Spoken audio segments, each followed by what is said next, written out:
Oh yeah, that's definitely cooked all the way through. So you can We're just, at 1 hour now. that was 1 hour exactly. Oh, wow, look at that. That's ready. So just leave it for a little bit. While waiting for it to cool down, you can cut some parsley. So you don't have to use all the parsley. You can use about half of it or something.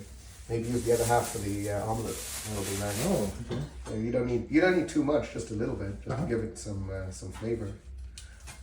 And then just wait about 10 or 15 minutes. Or you know what you can do? You can also serve it and then just sprinkle the feta on the bowl individually. Because if you put the feta in when it's really hot, it just tends to get melted. And the feta doesn't do too well when you melt it. It sort of doesn't melt. Oh, you're gonna put the feta on right before you want to put the feta on when you're serving it, basically. Yeah, but you can put the parsley in now. That's fine. That's beautiful. Just We're gonna mix it in too. Mix it in a little bit, and it's good because it seems to have cooked, but not everything's broken up. Because sometimes if it overcooks, it goes like a kind of mash. Did you test the potatoes? How did you know they're? I'm just looking at it and I can tell. Yeah, I can kind of tell. Yeah, you can. I mean, a good way to look at it is if you just take it out and press it. If it goes mash, you know that it's done. Yeah, but you can kind of tell. That's the great thing I've discovered is if you just leave it on for an hour, covered on like number 2 or 3, it's definitely going to be cooked. Yeah, I got potatoes, they always get cooked through. So yeah, you're good to go basically. Yeah, and I'll take out the feta now.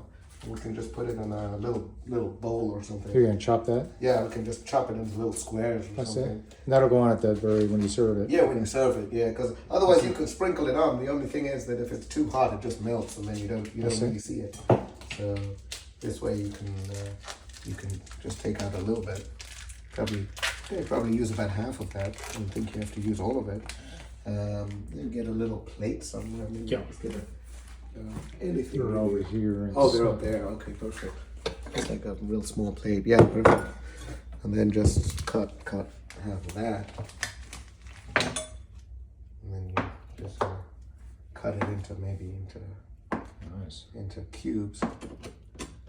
And you've got it ready. And you can also put this on the salad as well. Oh yeah. Instead of having the olives, or you can put it with the olives as well, because it's got a salty flavor. The feta. Okay. So you don't need to. That'll make a nice touch. Oh yeah, it sure does. Yeah, it makes it. Just gives it some flavor. Yeah, just cut in cubes. You just put 1 or 2 on top and eat it. So we're ready. Yeah. Okay. Fantastic. Say hello to Brett. That's the end result. We're waiting for you. Very good. We just need 3 bowls and Brett needs to come down here. That's right. So we're good to go.